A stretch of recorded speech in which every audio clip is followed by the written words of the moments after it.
Même dans les Bibles actuelles classiques, dans la Bible actuelle classique, dans le début de la Genèse, il n'est nullement dit que Dieu, Yahvé, Adonai, Jéhovah, Elohim a créé l'eau du début.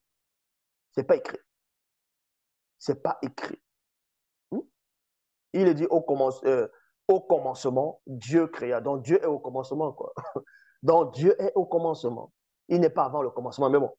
Au commencement, Dieu, Yahvé, Adonai, Jéhovah, Elohim, dans Genèse 1, créa les cieux et la terre. La terre était informe et vide. Il y avait l'obscurité à la surface de l'abîme. Et l'Esprit de Dieu se mouvait au-dessus des eaux. Mais cette eau-là vient d'où? Cette eau, c'était l'océan primordial. C'est le récit des... Ça, c'est un récit sumérien, ça. Ça, ce sont les Anunnaki. Ça, ce sont les Elohim. C'est du n'importe quoi. Maintenant, on va vous expliquer d'où est-ce que cette eau primitive dans l'océan primordial est sortie et qui c'est qui a créé cet océan-là. Eh oui, dans Bible, la seule version authentique, pas d'erreur, pas de contradiction, pas de mensonge. Dans Origine, dans Biboté dit, chapitre 1, verset 1, il est dit, l'homme, virgule, par la manifestation de Bipoulédi. Mpouli, entre parenthèses, sa volonté. Parce que l'Oba manifeste la volonté. Il est hors de la volonté. Est-ce que vous comprenez? Il n'a pas besoin de penser. Contrairement à Yahvé dans Genèse 6, il se repent d'avoir créé l'homme sur la terre. Il fut affligé dans son cœur. Et on dit, Jésus dit, celui qui fait la volonté de mon Père qui est dans le ciel. Donc, avoir une volonté, ça veut dire que tu penses. L'homme n'a pas besoin de volonté, il manifeste la volonté. Il est hors de ces choses. L'homme, par la manifestation de Bipoulédi, poli sa volonté, il déclara pas et yalla, parce qu'il ne parle pas directement. Il est hors du langage, il est hors de ces choses. Il déclara pas et yalla, son verbe. Il créa au Bibotédi. Commencement de la réalité visible, on précise ici.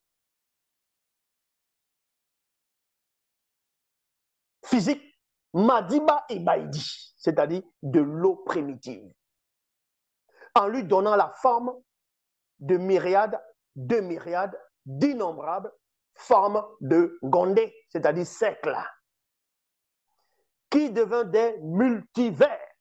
Donc on explique ici que l'eau, par la manifestation de sa volonté,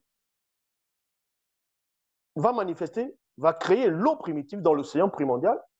Dans la mythologie égyptienne, ils ne peuvent pas savoir puisqu'ils ont copié, vu que c'est le dernier fils, bon, le peuple issu du dernier fils de Djen, le premier égyptien, ils vont être séduits, ils vont là raconter n'importe quoi, parler d'Osiris, on dit les dieux qui sont toujours en couple mâle et femelle, n'importe quoi. Connaissez quoi de la spiritualité, hein? Vous lisez les choses, Seth, il fait la guerre contre son frère Osiris, ça n'a même pas de sens. Non, pas cette... oui, il fait la guerre contre son frère Osiris, ils se font la guerre, l'autre est marié, tel Dieu est marié avec une déesse, ça n'a même pas de sens. Des histoires. Ce sont des créatures qu'on voit.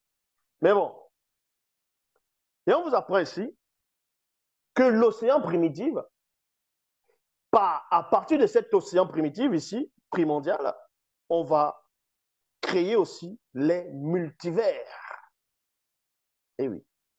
Donc, quand vos scientifiques viennent vous disent « Ah, il y a le multivers qui existe, les trous noirs, la théorie des cordes, le monde parallèle. » Les initiés connaissaient ces choses-là depuis des milliards d'années. Et oui, je répète ici, des millions et des millions d'années connaissaient ces choses-là. Les dates qu'on donne de la Terre, là, c'est pas ça les dates. Hein. Quand vous lisez la datation de l'homme jusqu'à, soi-disant, cette époque sur Jésus, c'est très rapide. Hein. Vous comptez l'âge d'Adam, vous comptez l'âge de quelques de ses enfants, jusqu'à Noé, c'est tout compris. Hein. Vous voyez que l'homme, à peine, le monde vient à peine d'être créé.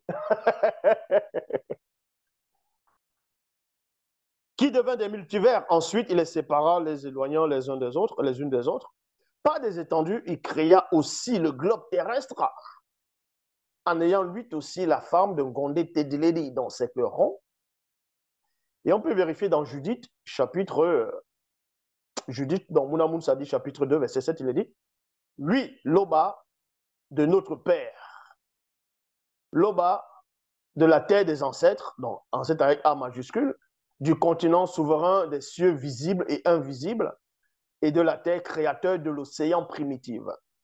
Loba,